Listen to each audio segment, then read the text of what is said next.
Bueno, la pandemia no es que la buscó ni este estado, ni el estado de Estados Unidos, sucedió.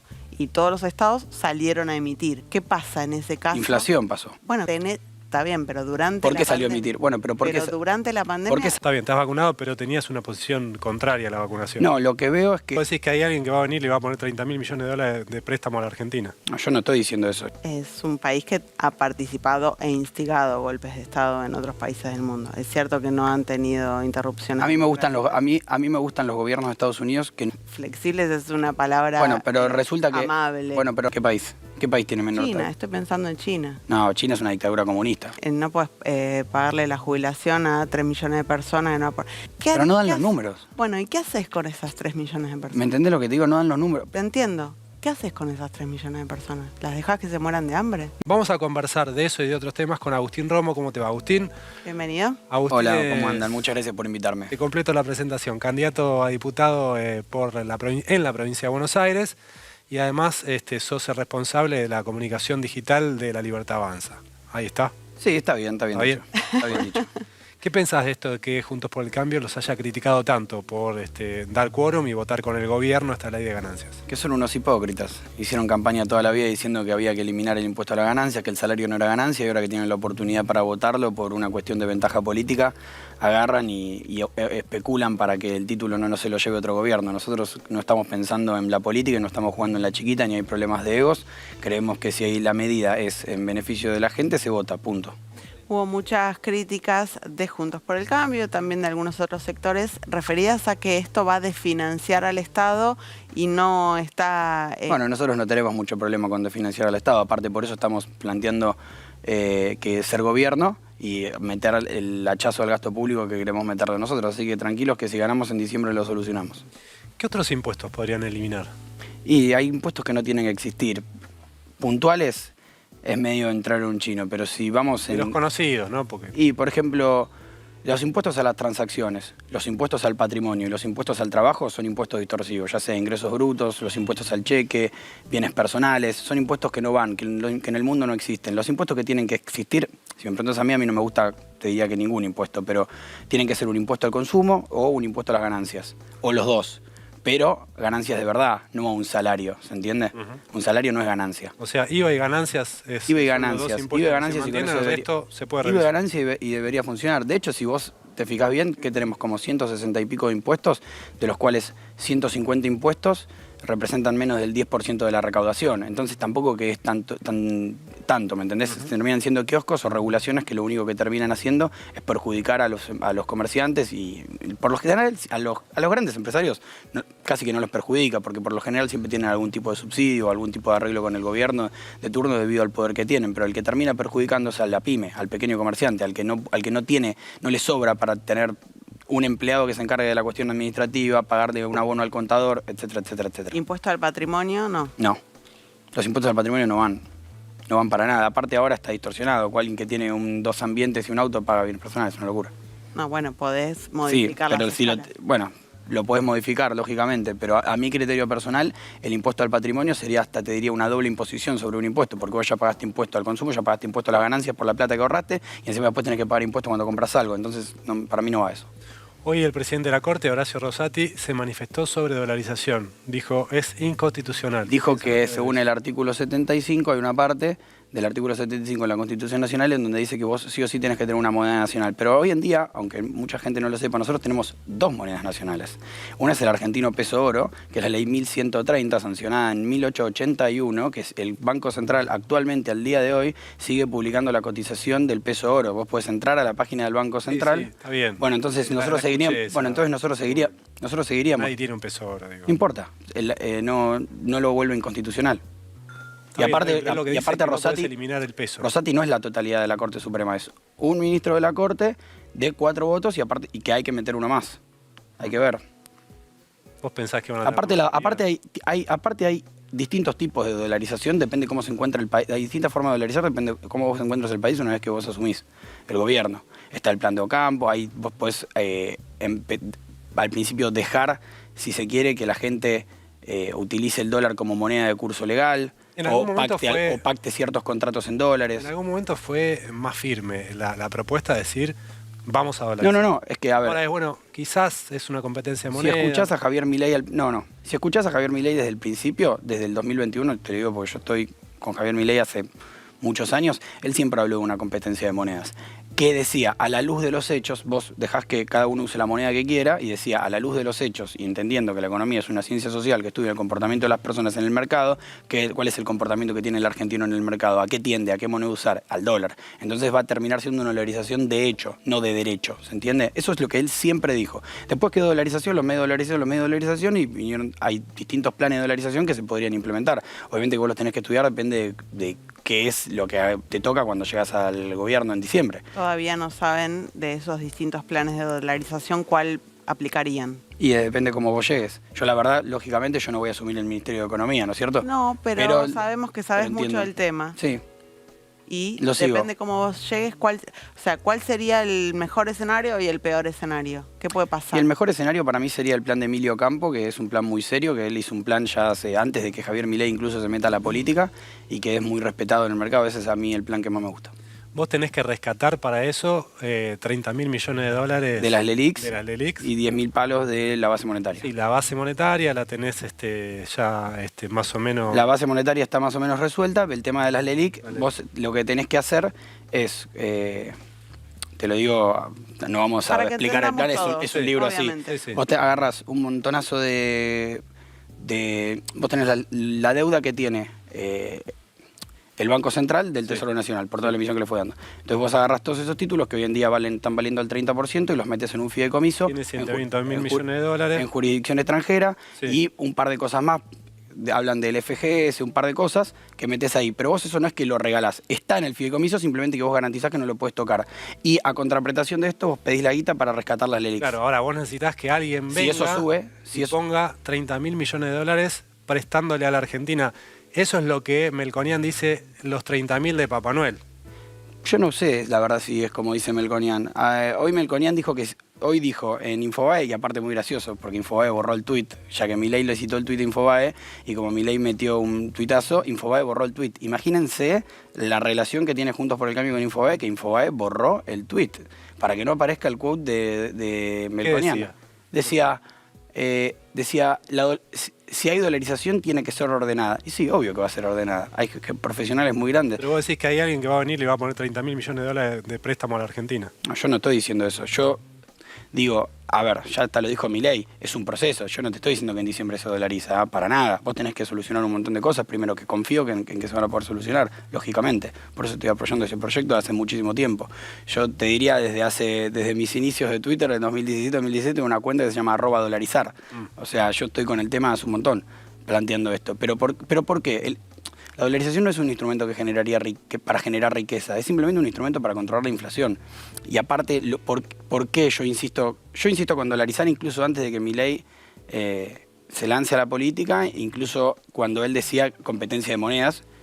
A mí siempre me gustó más ir directamente a una dolarización. ¿Por qué? Porque la dolarización lo que te garantiza es que el político nunca más va a poder meterse con el tema de la política monetaria y nunca más va a poder meterte el impuesto inflacionario. Es irreversible. ¿Se entiende? Anda a Ecuador. El otro día vi una nota de C5N que fueron a Ecuador. Impresionante. La chica de la periodista le preguntó a 10 personas, las 10 personas le dijeron no estamos a favor de la dolarización. Correa, no hay ningún derechista, ningún liberal. Estuvo en Ecuador, no se pudo, se pudo cargar un montón de cosas. ¿Qué no se pudo cargar? La dolarización. Cuando el petróleo subió de precio, él aumentó el gasto público a lo loco. Cuando bajó de precio lo tuvo que cortar. No hay vuelta, ¿me entendés? O sea, le corta las manos. Guerra, te tocan basta de las pandemias. No, a ver, escúchame, vos tenés que tener un país ordenado y ¿eso qué? Porque haya una pandemia o porque haya una situación de... Si en cada situación de crisis el Estado te va a poder meter la mano en el bolsillo, el Estado va a vivir buscando meterse en situaciones de crisis. Bueno, la pandemia no es que la buscó ni este Estado, ni el Estado de Estados Unidos, sucedió. Y todos los estados salieron a emitir. ¿Qué pasa en ese caso? Inflación pasó. Bueno, claro. Inflación. ¿Y quién se jode? La gente. Está bien, pero durante ¿Por qué salió a emitir? Bueno, pero durante la pandemia... ¿Por qué salió a emitir el Estado? Por ejemplo, el Estado argentino, ¿por qué salió a emitir? Porque agarraron y cerraron todo irresponsablemente. No fue Después nos dimos... Fue todo el mundo. Bueno, todo el mundo irresponsablemente. Entonces vuelvo sobre mi pregunta. Vos decís, la dolarización te da un marco tan rígido que ni siquiera Rafael Correa pudo salir de la dolarización y cuando bajó el petróleo tuvo que restringir el gasto público. ¿Qué pasa si te enfrentas con una situación tan inesperada y global que necesitas aumentar el gasto público en ese caso? No, yo no creo que haya que aumentar el gasto público de ninguna manera. Siempre creo que hay que generar incentivos. Es más, yo siempre tiendo a bajar el gasto público, no para nada. Vos tuviste durante la pandemia también posiciones muy discutidas respecto, por ejemplo, al tema de vacunación. No, de hecho yo estoy vacunado.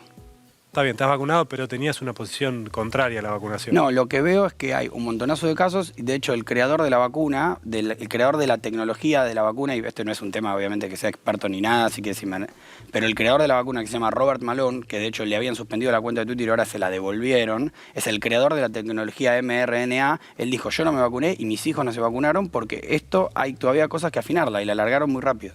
Había como... Lo dijo el creador lo pueden googlear ya mismo. Sí, pero los países más desarrollados del mundo... Yo me vacuné, tengo Unidos, 2 dosis de Pfizer. Que tenés admiración por la política de ese país. A mí la política de Estados Unidos me apasiona en el sentido de los que seguimos política y que me gusta que haya primarias y que los debates están buenísimos y veo tanto las primarias demócratas como las primarias republicanas, qué sé yo, pero no es que digo... ¿Qué país tenés como modelo? ¿Qué país tengo como modelo? Y te diría que a mí me gusta mucho el sistema económico de los Estados Unidos, pero me gusta más distintos estados, más que el conglomerado de los Estados Unidos, porque es un país bien federal. Me gusta mucho Florida, me gusta mucho Texas. Florida y Texas, te diría. Ajá, los estados republicanos. Ahí tenés una casi... y son los estados con el PIB per cápita más alto del mundo. Muy poca regulación, por ejemplo. Son los estados con el PIB per cápita más alto de los Estados Unidos. La aportación de armas. Son los estados con el PIB per cápita más altos de los Estados Unidos y donde hay menor pobreza y menor desempleo. Por eso son los que más me gustan. Ajá. Ese otro dato que te mencionaba también es un dato a tener en cuenta, ¿no? Sí, ellos tienen libre portación de armas en Texas sobre todo, y en Florida también. Pero ellos, para eso desde 1776, de la segunda enmienda. Les trajo algún que otro problema, vos sabés. También es la democracia más larga del mundo, sin ningún golpe de Estado en toda la historia, por algo será. Porque en la primera enmienda ellos dijeron, la primera enmienda, libertad de expresión, First Amendment, nosotros podemos decir lo que se nos cante. Y hay libertad de expresión y hay libertad de prensa y nadie puede restringirle a ningún periodista como ustedes ni a ningún ciudadano como yo que pueda decir lo que se le quiere. Y en la segunda dijeron, y todos los ciudadanos tienen derecho a tener un arma y a defenderse incluso del gobierno, lo dice, búsquenlo, a defenderse incluso del gobierno si el gobierno no respeta lo que dice esta Constitución. ¿Y vos estarías de acuerdo con que eso fuera así en la Argentina? No, es un hipotético que no tiene sentido. Es un país que ha participado e instigado golpes de Estado en otros países del mundo. Es cierto que no han tenido interrupciones. A mí me gustan los gobiernos de Estados Unidos que no juegan a ser la policía del mundo. Por ejemplo, a mí me gusta el gobierno de Donald Trump, que fue un gobierno que la agarraba y decía America First y no se metía en cuestiones internacionales como sí lo hace, por ejemplo, el Partido Demócrata con Barack Obama, con Hillary Clinton y ahora con Joe Biden, que se meten en todos lados y les gusta ir repartiendo sus valores y repartiendo la democracia a bombazos. Pero para ir más lejos. Perdonó, por ejemplo, a Julian Assange, que es un periodista y está preso por difundir información. Es verdad, cosas para criticarle también. No digo que perfecto. No. El recorte del que ustedes hablan, este hachazo a los gastos del Estado, dicen que hasta de 15 puntos del PBI, que es altísimo, digo, el gasto total del Estado Nacional... Eso sería lo ideal. El gasto total del Estado Nacional está un poco por encima de los 20 puntos del PBI. Casi que cortás 3/4 del gasto del Estado Nacional. Es imposible hacer eso sin afectar gastos sociales, jubilaciones, por ejemplo. No, el plan de Javier Milei no apunta jamás a tocar a los más desposeídos. Es una locura eso. Y aparte lo venimos diciendo hace un montón. Vos hoy tenés, ¿cuántos ministerios tenés? Tenés como 22 o 23 ministerios, si no me falta. Bueno, sí. Nosotros vamos a dejar 8.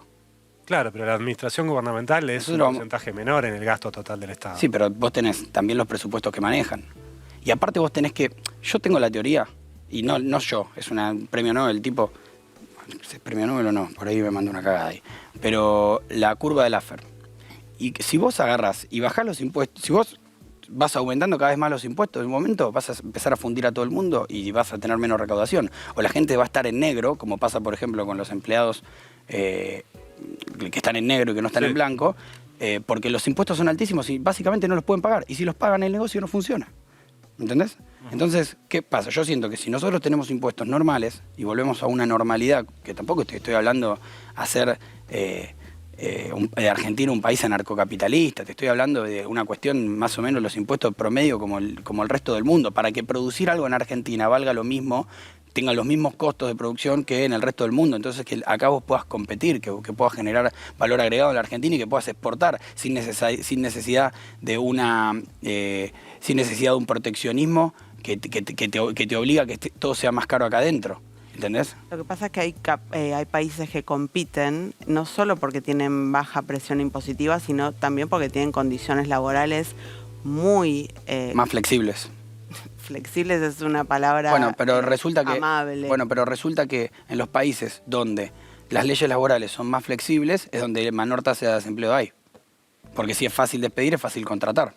Sí, igual me refería... Es como el cepo. Es exactamente lo mismo que el cepo. No me refiero solo a despedir, me refiero a salarios incluso muchísimo más bajos que los que tenemos en la Argentina. ¿Cómo quién? ¿Qué país? ¿Qué país tiene menor China, tasa? estoy pensando en China. No, China es una dictadura comunista, comparable con países democráticos. Bueno, ¿con qué país te pondrías en igualdad de condiciones a la hora de producir? ¿Con qué país te gustaría comparar? Por ejemplo, con Chile, con Paraguay, con Uruguay. Como tienen en Paraguay, firmamos ya. Las leyes laborales de Paraguay. A ver, yo siempre digo lo mismo. A nosotros nos dicen que somos ultraderechistas. Yo no me considero ni un ultraderechista, ni un liberal extremo que no quiere nada de Estado, ni un loco, ni nada. Me considero una persona que soy hijo de laburantes de clase media toda la vida, que no tengo una cuenta afuera de mi familia que voy a heredar, nadie me regaló un departamento, nada. Soy un tipo normal como ustedes o como la mayoría de los argentinos. Y digo, 2 más 2 es 4. O sea, evidentemente lo que venimos haciendo hasta ahora no funcionó.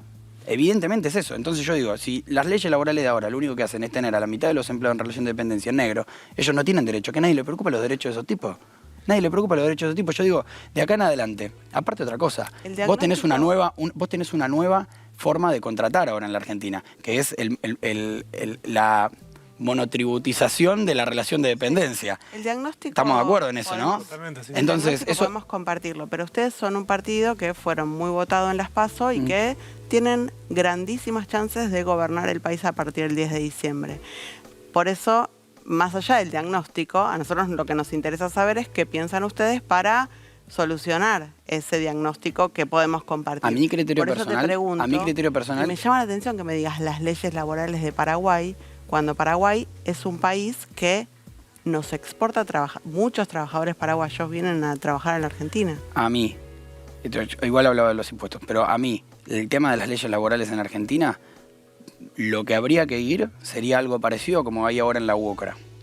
Mejor, obviamente, pero algo parecido como un seguro de desempleo para adelante, sin vulnerar derechos al pasado. Es decir, una persona que ya tiene 5 años de antigüedad, las mantiene los 5 años de antigüedad. Pero de acá para en adelante, y reducir las cargas patronales, reducir los impuestos al trabajo, generar incentivos para que el empleador vuelva a tomar trabajo en blanco. Así la gente que está buscando trabajo le es más fácil conseguirlo y encima mejor pago, porque si tiene que darle menos plata al Estado en impuestos, que sea para el trabajador en el sueldo. ¿Quién paga ese seguro? Que lo pague el empleador. El empleador. Claro, o sea, que se descuente de los saberes del recibo de sueldo. Bien. Pará, no te estoy diciendo que es la propuesta oficial de La Libertad Avanza, te estoy diciendo que es lo que Agustín Romo cree. Hablé en tercera persona, ¿Cómo me decías? como Román. Soy un hijo de laburantes, clase media, nadie me regaló nada. A mí, en ese sentido, es que me resulta llamativo que ustedes vayan contra un concepto como la justicia social. No que digan, la verdad, hasta acá se ha aplicado mal, se la llevan en realidad, los políticos no la aplican, pero decir la justicia social como concepto es una aberración. Me gustaría que me lo explicaras. Bueno, esta es una buena pregunta. El tema de la justicia social es que lo que debería generar, según la doctrina peronista, es una movilidad social ascendente. Y yo lo que menos veo en Argentina es movilidad social ascendente. Entonces, evidentemente, no es una cuestión de eslogan, sino es también una manera de cómo lograr justicia social. ¿Cómo se logra? ¿Vos no crees que la justicia social sea una... No. Yo creo que lo que dicen, lo que el establishment político, periodístico entiende por justicia social, sí me parece una aberración. Ahora, si querés que hablemos de justicia social como un concepto abstracto y yo le ponga mi propia definición, te pongo mi propia definición. Para mí la justicia social la hace el mercado. No hay nada más justo que el mercado. Nada. ¿No crees en la intervención del Estado para que los recursos el Estado lo que tiene que hacer, el Estado ya fortalecer a aquellos que están menos favorecidos en la sociedad? Bueno, las democracias liberales se inventaron para que todos sean iguales ante la ley. Ahí intervino el Estado. Ahora, cuando el Estado empieza a cobrarle impuestos a alguien para regalarle a otro que no quiere hacer nada... Pero ¿cómo que no quiere hacer nada? Alguien que es pobre, que no tiene cloaca. No, pero eso está perfecto. No merece pero eso tiene que existir. Alguien que tenga más plata ponga plata y que se le haga la cloaca al que no tiene. Pero estamos de acuerdo en eso. Estamos de acuerdo en eso. Yo te estoy hablando... Eso es justicia social. No, pero yo te estoy hablando... Las jubilaciones para las amas de casa, ¿no es justicia social? No, para mí el tema de las jubilaciones, nos vamos a meter en un tema... El tema de las jubilaciones, que obviamente ya está, son derechos adquiridos, no se pueden sacar. Ahora, si me venís a preguntar a mí, me parece una estafa a los que aportaron que gente que no aportó se jubile. Pero no se jubilan con la plata de los que aportaron. Sí. Se jubilan con plata del Estado, de última. No es que... La plata del Estado que el Estado se afanó cuando estatizó las AFJP, que era de los privados. Ah, ¿eso te parecía bien, eso el sistema AFJP? Me encantaría que se vuelva el sistema de AFJP. Mira. Me parece lo más justo. Si ahora, ¿qué? Las jubilaciones, cuando tenemos las jubilaciones más bajas... Mirá cómo salió la joda. Tenemos las jubilaciones más bajas del continente. Tenemos jubilaciones mínimas de $80. No ¿Vos le llegás a decir esto a un jubilado y qué te va a decir? En el 2015. Que al jubilado que no le alcanza para comer, le vayas a decir, pero vos tenés que entender, le dimos la jubilación a 3 millones de personas para que nos voten. ¿Pero por qué se estatizaron las AFJP? Porque el Estado ya estaba poniendo plata porque lo que las AFJP pagaban no alcanzaba. Ya estaba poniendo plata para el Estado para sostener. No terminó alcanzando nunca. En el 2015, 2015, vos no podés agarrar. No estaba mal, ¿eh? Vos no podés agarrar y gastar todo, regalar todo, reventar la tarjeta todo. Me da bronca porque eso es un término recontra macrista, pero vos no podés reventar la tarjeta todo y después pretender agarrar, venir y garpar y toda la fiesta y pensar que no pasa nada, ¿entendés? Tengo una pregunta que me surge escuchándote. Vos decías recién, no podés pagarle la jubilación a 3 millones de personas. Pero no dan los números. Bueno, ¿y qué haces con esas 3 millones de personas? ¿Me entendés lo que te digo? No dan los números. Te entiendo. ¿Qué haces con esas 3 millones de personas? ¿Las dejás que se mueran de hambre? No, pará. Acá hay gente que se jubiló. No, jamás dije que se mueran de hambre. Está bien, estoy extremando el argumento, pero me pregunto qué haces. Acá hay gente que se jubiló. Yo simplemente estoy diciendo algo que me parece que es bastante lógico. Hay gente, vos no podés jubilarte si no aportaste. O sea, no dan los números del fondo, ¿me entendés lo que te digo? ¿Y qué haces con esa persona? Bueno, yo preferiría, me parecería incluso mucho más lógico un subsidio directamente que sacar plata de un fondo que no van a terminar dando los números, que vas a terminar fundiendo un fondo. ¿Me entendés? Es más, me parece mucho más... es como el tema de... O sea, en vez de darle una jubilación, le das algo que se llama distinto. Claro, ¿me entendés lo que te digo? Eso es muchísimo más lógico y muchísimo más económicamente viable que agarrar... Eso se parece a justicia social también. El Estado sosteniendo a aquellos adultos mayores que no tienen un ingreso. En una sociedad donde 1 de cada 2 personas son pobres, por culpa de la casta política, no por culpa nuestra, por culpa de los que están ahora, hay 50% de pobres, no por culpa nuestra. Y con 150% de inflación vos no podés dejar a la gente en la calle, es inmoral, no lo vamos a hacer nunca eso, jamás lo vamos a hacer. Yo voy a ser el primero en salir en contra si dejamos a alguien en la calle. Si no cobras impuestos y sacás no, pero sí, la mayoría de los impuestos, va a ser difícil que tengas plata para hacerlo. No. A ver, lo que nosotros vamos es a generar trabajo en la Argentina y a recomponer el salario. Y apostamos a un modelo que funciona en todo el mundo, que es el modelo del capitalismo, en donde básicamente vos no puedes agarrar la pata y ponérsela en el cuello a las personas y sacarle, por ejemplo, como le quiere sacar el kirchnerismo, el 90% a un sector económico, le saca el 90% de la guita que recauda directamente, como por ejemplo con el campo. Agustín, muchas gracias por haber venido. Muchas gracias por invitarme.